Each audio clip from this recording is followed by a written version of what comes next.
Elle voit souvent rouge, avec elle sa bouche. Maggie soleil ou bien Maggie larme. On est sous le charme quand son cœur s'enflamme. Elle joue toute la gamme. Au Maggie elle fait sa météo. Chez elle il fait toujours beau. En robe de soir, en pyjama. Elle est la même. Elle change de crème, elle change d'extrême, mais elle change pas. Maggie le jour, Maggie la nuit, c'est un poème. Un peu beaucoup à la folie, c'est elle qu'on aime. Maggie, Maggie, Maggie, voilà Maggie.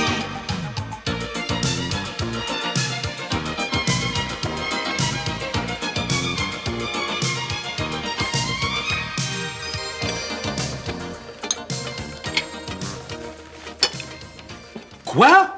Oh non! Oh non, c'est pas vrai. Alors là, il y a du désastre dans l'air. Hein. Oh oui, monsieur Georges, ça va nous tomber dessus. Ah, mais ça nous retombe toujours dessus. Hein. Là, vous exagérez quand même, hein? Parce que la dernière fois que la comète, elle est passée, c'était il y a plus d'1 million d'années. Mais je vous parle pas de la comète de Ténisèvre, je vous parle de Désiré Boisjoli.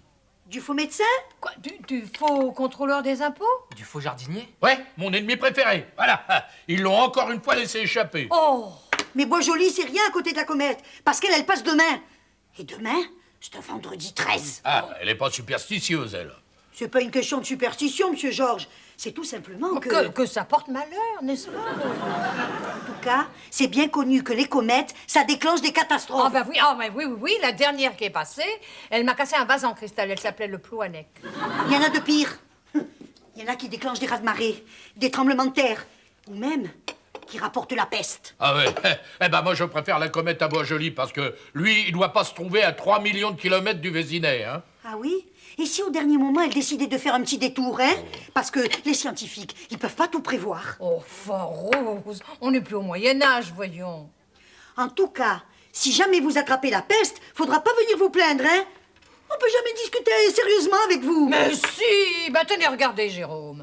Bah, il s'intéresse très sérieusement à cette comète, hein? Surtout depuis que tu m'as acheté un télescope. Oh bah tiens, tu devrais montrer la comète à Rose, pour bien lui prouver qu'elle n'a rien à craindre. C'est-à-dire que j'ai les sujets du bac français à réviser. Et j'ai que 2 semaines de vacances, moi. À mon avis, ils vont sûrement vous interroger sur la peste de Camus. Ça sera d'actualité sous peu. Eric, salut, c'est Jérôme. Ouais, ça marche. Je l'ai en plein dans mon viseur. Mais t'avais raison, hein, sa fenêtre donne juste en face. En plus, elle est vraiment canon. Géant. Oh mince! Rose avait bien deviné. La peste, elle va nous refiler la peste. Bon, je te rappelle, hein. Alors tu la vois? Comme si elle était dans la pièce. Oh, ne parle pas de malheur. Et comment elle se présente? Avec un chignon et un décolleté. En termes scientifiques, cela signifie que sa chevelure s'enroule autour du noyau. Ah bon? Et c'est bon signe, ça? Oh, je peux jeter un coup d'œil? Surtout pas. Pourquoi? Bah, tu risquerais de dérégler la mise au point. C'est délicat, tu comprends? Eh ben, dis tout de suite que je suis pas délicate, hein? Mais dis-moi, tu vises pas un peu trop bas? Parce que 3 millions de kilomètres, ben, ça doit monter très haut dans le ciel, non? C'est-à-dire que... Bah, elle a dû changer de trajectoire, voilà. Je m'en doutais. Elle a fait un détour. Aïe, aïe, aïe, aïe, aïe, aïe, aïe, aïe. Purée, ça va chauffer! Ça va chauffer! Eric, c'est encore moi. Quel coup de bol que ce soit cette prof qui rédige les sujets du bac. Bon, note le premier sujet. La peste de Camus. Mais non, pas la poste, la peste.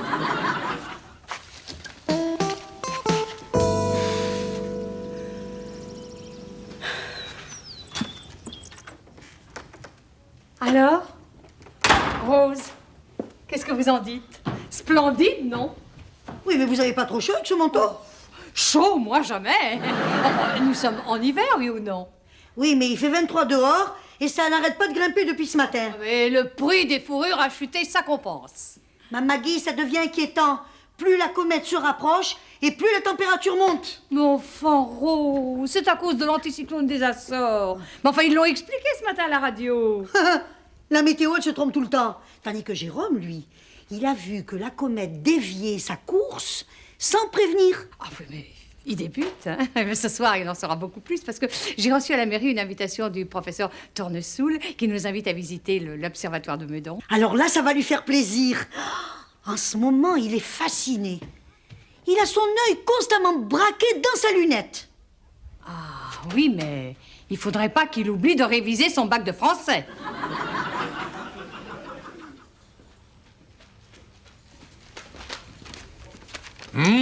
Qu'est-ce que vous nous préparez de bon, Rose?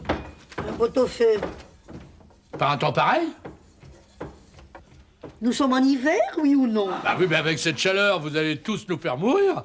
De toutes les manières, ça va nous arriver à tous et bientôt. Ah non, pas à moi. Non, parce que moi, je me sens revivre. Eh ben, pas pour longtemps. Lisez ce tract. Nostradamus l'avait prévu. Il avait prévu quoi? La fin du monde. Ce matin, il y a un prédicateur qui nous a distribué ça au marché. Ah bon? Et c'est pour quand? Pour l'an 2000. Ah bah écoutez, vous me le rappellerez une semaine avant, hein? Que je puisse faire le bilan de mon magasin. Je précise, l'an 2000, selon le calendrier grégorien. Alors, si je traduis... Oui, s'il vous plaît, traduisez, parce que j'ai pas de calendrier grégorien sur mon agenda. Eh bien, dans votre agenda, vous pouvez mettre une croix sur le vendredi 13 mars. Ah mais c'est demain, ça? Ah, bah effectivement, ça fait un peu court pour mon bilan. La comète de Ténisèvre va nous tomber dessus. Parfait. Non mais vous comprenez pas, c'est pas possible, monsieur Georges. C'est la fin du monde. Si, Rose, si, j'en suis ravi. Ravi. Eh ben oui, depuis que la comète approche, les affaires reprennent. Avec cette chaleur, j'ai vendu tout un stock de ventilateurs et de climatiseurs. Non mais vous comprenez pas, hein? Mais si, et je souhaite une chose. Qu'il y ait la fin du monde tous les mois. Je les aurais prévenus. Seulement, on m'écoute jamais à moi dans cette maison, alors.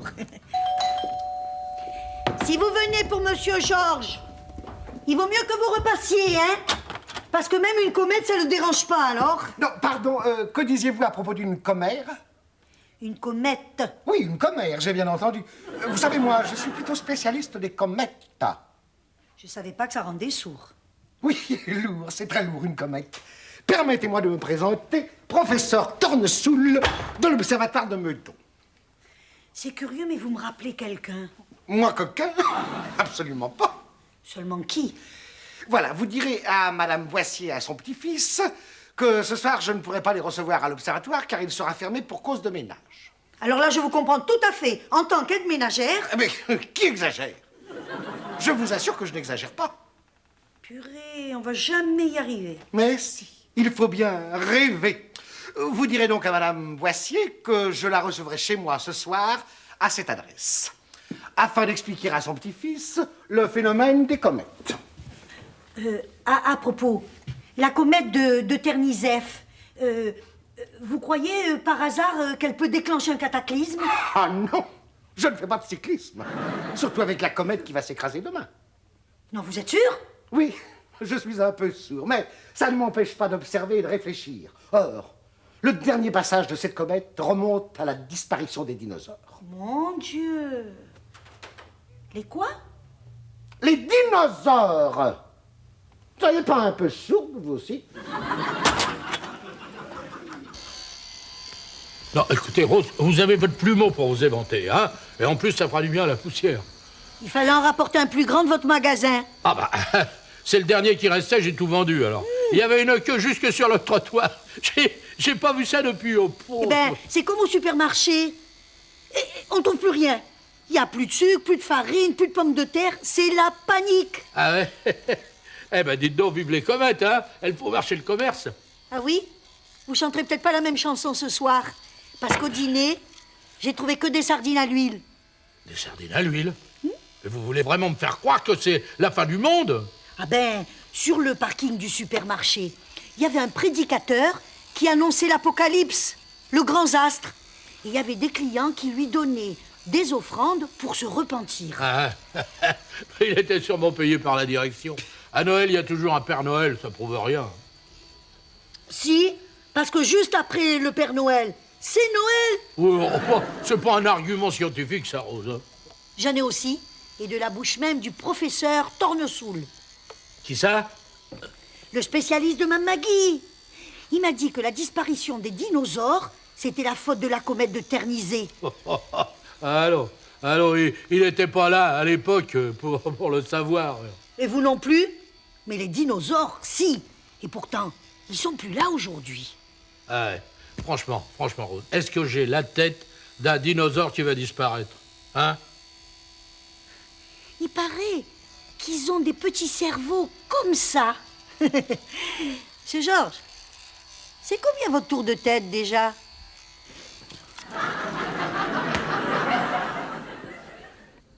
T'inquiète pas pour les autres sujets. Je la surveille jour et nuit. Seulement, j'ai été dérangé, puis ensuite, elle a pris une douche.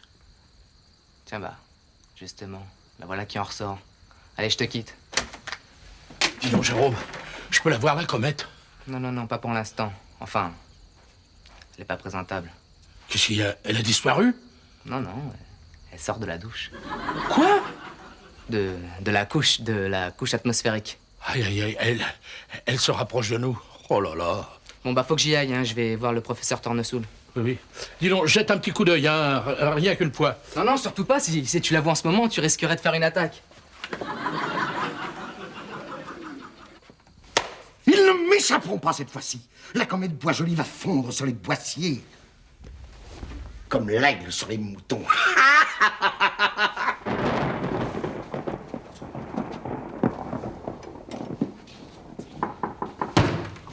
Voilà. Tirez la bobinette et la chevillette Cherra. Nous sommes bien chez le professeur Tournesol. Seul, oui, je travaille seul. Comme je suis un peu sourd, c'est préférable. Comme ça, je m'entends penser. J'ai l'impression de l'avoir déjà vu quelque part. Vous savez, c'est vraiment très gentil de votre part de nous recevoir. Votre temps doit être précieux. Spacieux? Ah non. Mais l'univers étant si vaste, ça compense. Oui. Eh bien, voici mon petit-fils. Oui, il a hâte de vous poser une foule de questions sur la comète. N'est-ce pas, Jérôme? Vous l'impressionnez. Mais il brûle d'envie de savoir d'où viennent les comètes, par exemple. Grande énigme. Ah. Et de quoi sont-elles constituées? Fabuleux mystère. Je pensais qu'il en saurait un peu plus, tout de même. Je saurai un peu plus dans peu de temps. Ah bah ça, je n'en doute pas. Car heureusement, il arrive que certaines comètes chutent. Quoi, sur la Terre? Pourquoi me taire? J'affirme que ça arrive. Il y a une chance sur 1 milliard environ. Et alors? Alors cette chance se présente enfin à nous. Quoi, vous voulez dire que... Non, je ne veux pas rire. Non, mais... C'est mathématique. L'exponentielle du noyau à la racine cubique de l'énergie solaire par la vitesse de la lumière et le logarithme de l'attraction terrestre détermine l'équation. C sur G à la puissance 13 égale racine de A x plus 1. Ce qui nous donne la date fatidique du vendredi 13, 17h33. Mais c'est demain! Non, ce n'est pas en juin, c'est demain. Nous allons enfin pouvoir assister en direct à la fin d'une planète, la nôtre. Il n'y a pas une petite erreur de calcul, là? Non, je ne suis jamais allé à Calcutta. Et j'affirme qu'elle tombera sur la France. Au lycée, on vient de nous apprendre que le mouvement brownien avait pour effet de... De faire parler les bavards. Le mouvement brownien. Ce n'est qu'une perturbation galactique du neutrinos, mon cher. Je suis excusé. Mais je dois me rendre à l'observatoire. Évidemment. Vous voulez que je vous y dépose en voiture? Non, ce n'est pas une toiture qui vous protégera. Et n'oubliez pas, le compte à rebours est commencé dans les plaies à votre petit-fils. Oui, mais excusez-le. Vous fermez la porte derrière moi, je suis pressé. Et n'oubliez pas qu'elle... Chut! Oh mon Dieu, ici c'était vrai. Parce que ça doit forcément arriver un jour ou l'autre, la fin du monde. Ça lui bouchera peut-être les oreilles. Oh, il a même Pour plus ne de pas biscottes. avoir froid comme un mongol. Et Maggie qui n'est pas encore rentrée. Mon pactole. Ah bah voilà. Juste au moment de la météo. Je sais pas si c'est la fin du monde, mais tout à l'heure, ça sera sûrement le déluge. Et moi qui ai commandé tout un lot de ventilateurs. Moi, le grand astre, je suis venu pour annoncer le grand désastre.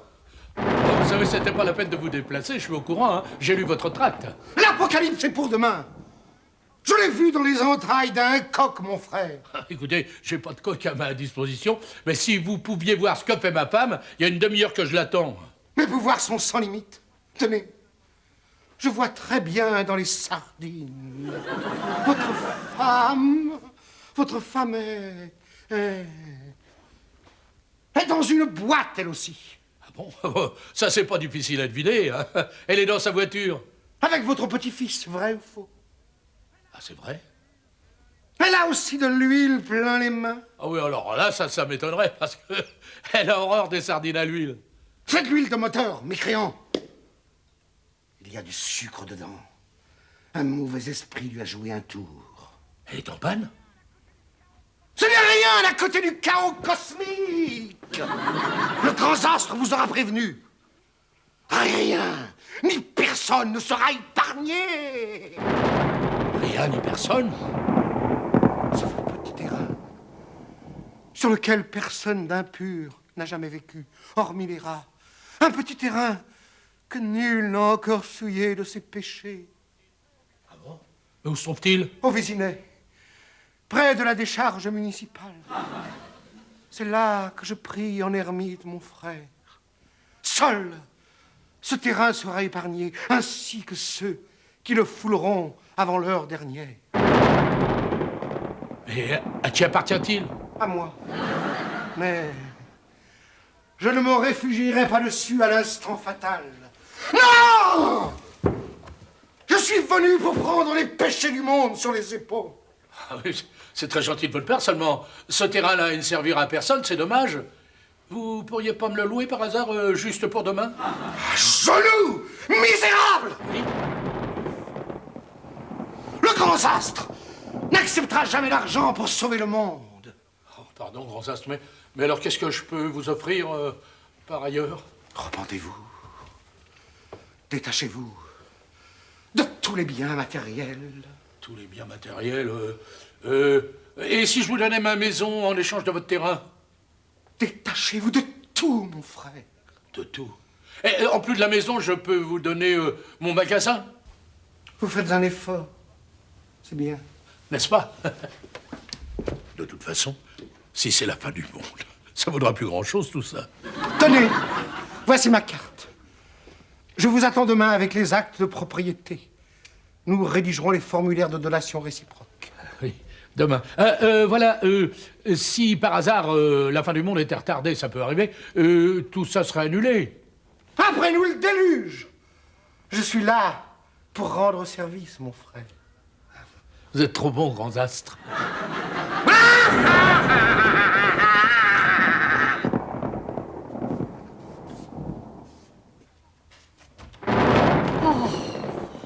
Oh là là, mon chéri, tu ne devineras jamais tout ce qui m'est arrivé. C'est une panne. Oh bah oui, bah bien sûr, à me voir comme ça, c'est pas difficile à deviner. Non mais figure-toi qu'un voyou... A mis du sucre dans le moteur. Ah bah tu l'as vu? Ah bah oui, en quelque sorte.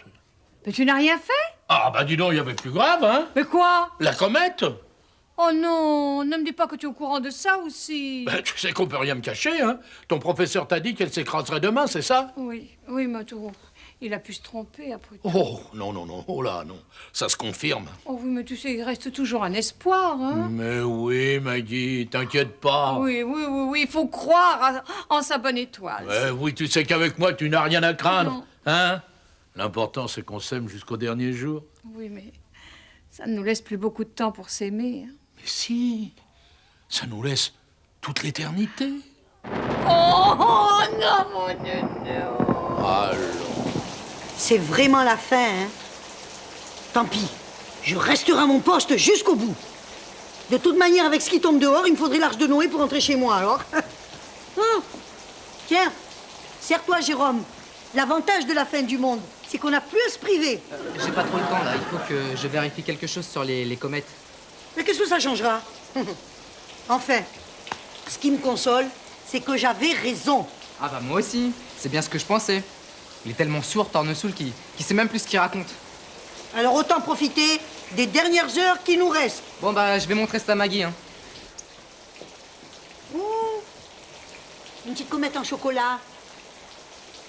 J'aurai pas le temps d'attraper une crise de foie.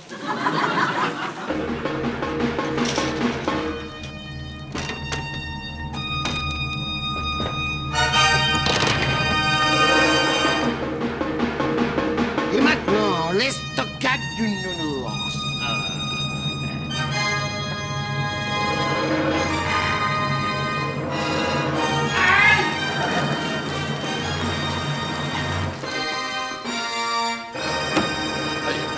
Il y a sûrement un court-circuit sur votre sommet. C'est votre fluide magnétique qui est trop négatif, mon frère. Ah bah ça m'étonne pas, remarquez, hein, avec l'orage. Justement, dépêchons-nous. Oui. La fin du monde n'attend pas. Et il nous faut encore signer la donation. Que voilà. Oui, vous êtes sûr que ça va me sauver au moins? Aussi sûr que je m'appelle Zastre. Non, parce que mon magasin, c'est toute ma vie. Si vous ne signez pas, c'est votre vie qui ne vaudra rien dans 3 heures. Ouais, évidemment. Tenez. Prenez ce stylo. Signez. Vous vous sentirez soulagé après. Je prends tout sur moi. Vous êtes vraiment trop bon. Oh, tout de même, échanger ma maison contre un terrain vague, j'hésite, il faut me comprendre. Purifiez-vous! Bah, j'essaie, mais c'est pas facile. Tu vois, la composition du noyau d'une comète, le calcul de son orbite, c'est écrit là. Alors pourquoi nous a-t-il parlé d'énigmes, de mystères, de... Qu'est-ce que tu fais? Eh bien, je vais vérifier si cette comète tombe ou non. Mais tu peux pas? Mais pourquoi? Bah parce que le temps va se gâter. Oh! Quoi? La prof a rouvert ses volets? Oh, mon nounours! Georges, il est avec la prof? Mais non, il est chez le professeur Tournesol. Oh, le professeur s'est déguisé. Mais en quoi? Tout ça ne me dit rien de bon. Attends.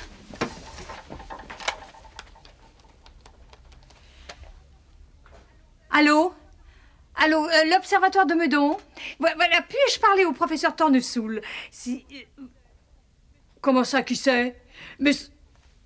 Oh! Oh, il n'y a qu'une seule personne capable de faire un tour pareil. Tu avais raison, hein, Jérôme. Le professeur Tournesol a fait une petite erreur de calcul. Ah bon? Laquelle? Eh ben, il a compté sans Maggie. Tiens. Enfin!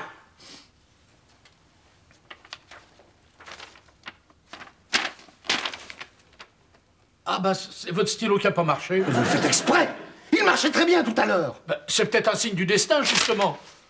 Vous n'allez pas m'apprendre à reconnaître à moi les signes du destin. Moi, le grand astre! Qui ose parler de grands désastres? Mais personne, absolument personne.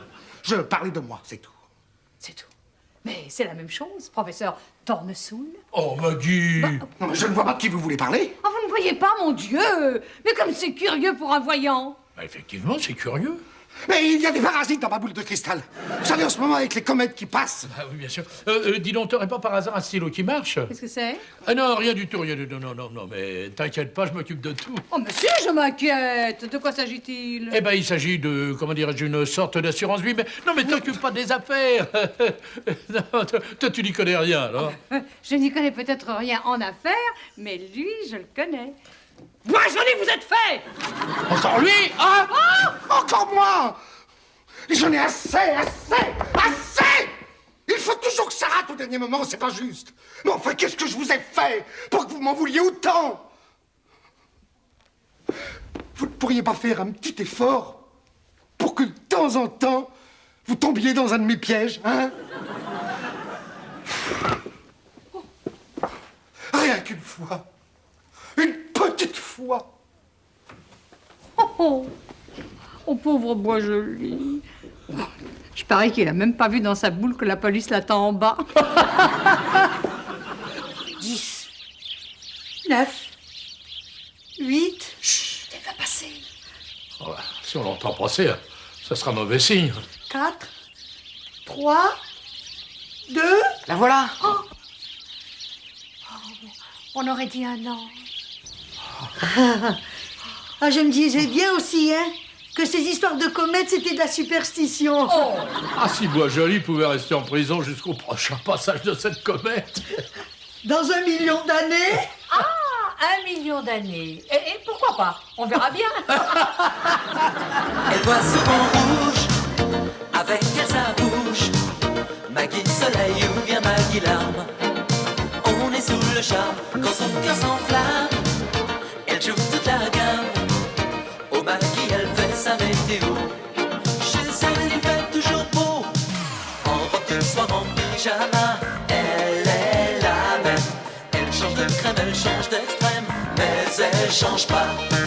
Maggie le jour, Maggie la nuit, c'est un poème. Un peu beaucoup à la folie, c'est elle qu'on aime. Maggie, Maggie, Maggie. Voilà Maggie. Elle crie, mais c'est toujours tendresse. Elle rit, et c'est jamais triste.